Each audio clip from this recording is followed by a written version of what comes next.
Big boss Malayalam season 7 live അപ്ഡേറ്റിലേക്ക് പോകാം. Mid week സസ്പെൻഷന്റെ മൂന്നാമത്തെ ടാസ്കുമാണ് ലൈവിൽ കഴിഞ്ഞിരിക്കുന്നത്. ഇന്നലെ അപ്പം നമ്മുടെ ടാസ്ക് കഴിഞ്ഞ സമയത്ത് നമുക്ക് പോയിന്റ്സും കാര്യങ്ങളും ഒക്കെ ഞാൻ പറഞ്ഞിരുന്നു. അതായത് ഇന്നലെ 2 ടാസ്കുകൾ കഴിയുമ്പോൾ മിഡ് വീക്ക് സസ്പെൻഷനുള്ള അനീഷ, രന ഫാത്തിമ, രേണു, ഒനീൽ സാബു, അതുപോലെ തന്നെ ശാരിക ആൻഡ് സരിക. ഇവരുടെ പോയിന്റ്സ് എന്ന് പറയുമ്പോൾ അനീഷ് 4, അതുപോലെ തന്നെ രണ ഫാത്തിമ 11, രേണു 8, ഒനീൽ സാബു 9, ശാരിക 3, സരിക 7. ഇന്നത്തെ ടാസ്കിന് മുന്നേ ഇവരുടെ പോയിന്റ് ഇങ്ങനെയായിരുന്നു. അപ്പൊ മൂന്നാമത്തെ ടാസ്ക് എന്ന് പറയുമ്പോൾ ബിഗ് ബോസ് കൊടുത്തിരിക്കുന്നത് പെർഫോമൻസ് ബേസ്ഡ് ടാസ്ക് ആയിരുന്നു. ഒരു ഫിസിക്കലോ മെന്റലോ അങ്ങനെയുള്ള ഒരു ടാസ്ക് ആയിരുന്നില്ല. ടോട്ടലി പെർഫോമൻസ് ആയിരുന്നു. കുറച്ച് സോങ്സും കാര്യങ്ങളും ബിഗ് ബോസ് കണ്ടസ്റ്റൻസിനായിട്ട് കൊടുക്കുന്നുണ്ടായിരുന്നു.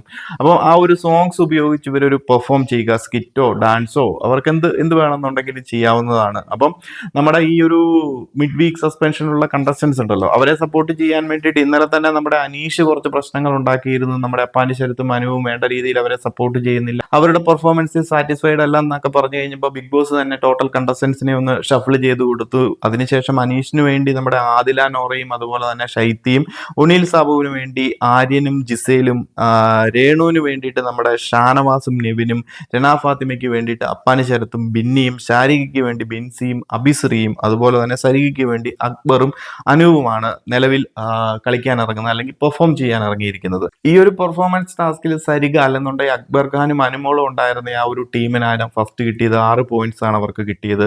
അതുപോലെ തന്നെ സെക്കൻഡ് വന്നിരിക്കുന്നത് നമ്മുടെ ഷാനവാസും അതുപോലെ നെവിനും ഉണ്ടായിരുന്ന രേണുവിന്റെ ടീമിനാണ് കിട്ടിയിരിക്കുന്നത്. 5 പോയിന്റ്സ് ആണ് അവർക്ക് കിട്ടിയത്.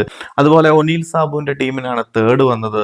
4 പോയിന്റ്സുമായിട്ട് അവർക്ക് തേർഡ് കിട്ടിയിട്ടുണ്ട്. അതുപോലെ തന്നെ രണ ഫാത്തിമയുടെ ടീമിന് ഫോർത്ത് വന്നിട്ടുണ്ട്. അനീഷിന്റെ ടീമാണ് ഫിഫ്ത്ത് വന്നിരിക്കുന്നത്. സിക്സ്ത് ഈ പറയുന്നത് പോലെ ശാരികയുടെ ടീം ഡിസ്ക്വാളിഫൈഡ് ആയി. അവര് കമ്പൈൻ ചെയ്തൊരു പെർഫോമൻസ് കാണിക്കാതെ സെപ്പറേറ്റ് പെർഫോം കാണിച്ചതുകൊണ്ട് അവരുടെ ഒരു ടാസ്ക് ഡിസ്ക്വാളിഫൈഡ് ആയിപ്പോയി.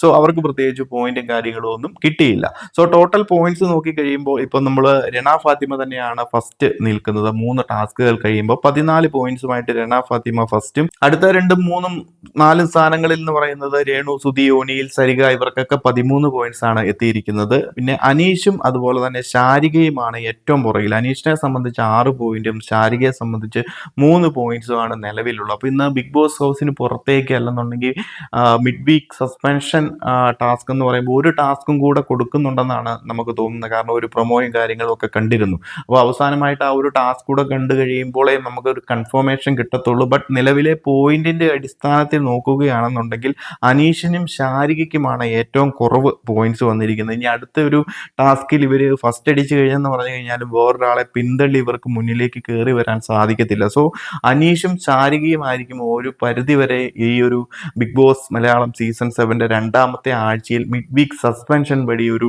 ഡെഡ് സോണിലേക്ക് പോകാൻ പോകുന്നത്.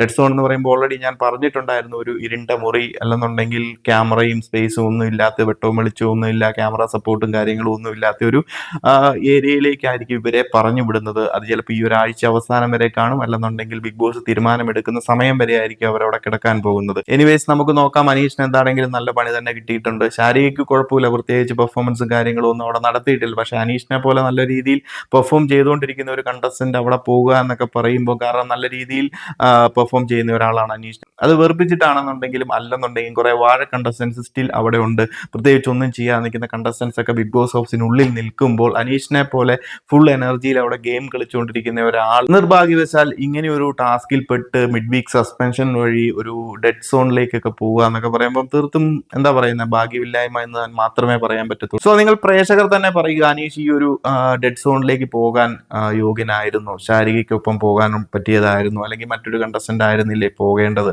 അപ്പോൾ നിങ്ങളുടെ അഭിപ്രായങ്ങളും കാര്യങ്ങളും ഒക്കെ ഒന്ന് കമന്റായിട്ട് അറിയിക്കുക. അപ്പോൾ ഇതാണ് ലൈവിൽ ഓൾറെഡി നടന്നു കഴിഞ്ഞിരിക്കുന്നത്. അപ്പോൾ ഇതിന്റെ ഒരു ഫൈനൽ ടാസ്ക് മിക്കവാറും ഉടൻ തന്നെ ലൈവിൽ നടക്കുമായിരിക്കണം. അതുകൂടെ കഴിഞ്ഞതിന് ശേഷം മാത്രമേ ഇന്നൊരു ഈവനിങ്ങോടെ ആയിരിക്കും മിക്കവാറും ഡെഡ് സോണിലേക്ക് പോകേണ്ട കണ്ടസ്റ്റൻസിനെ കൺഫേം ചെയ്ത് അവരെ ഈ ഒരു ബിഗ് ബോസ് ഹൗസിന് വെളിയിലാക്കി, ബിഗ് ബോസിന്റെ ആ ഒരു എൻ്റെ ഷോയ്ക്കുള്ളിൽ തന്നെ അവരുണ്ടാകും. ബട്ട് ഒരു ഡെഡ് സോണിലായിരിക്കും അവർ ബിഗ് ബോസിന്റെ അടുത്തൊരു അറിയിപ്പ് ഉണ്ടാകുന്നത് വരെ. മേ ബി ലാലേട്ടൻ വന്നു കഴിഞ്ഞാൽ ആ ഒരു എപ്പിസോഡ് കഴിഞ്ഞതിന് ശേഷം അടുത്ത ആഴ്ച ആയിരിക്കും അവർ പുറത്തേക്ക് വരാൻ പോകുന്നത്. സോ നമുക്ക് വെയിറ്റ് ചെയ്യാം. കൂടുതൽ ലൈവ് അപ്ഡേറ്റുകളുമായി മറ്റൊരു വീഡിയോയിൽ കാണാം.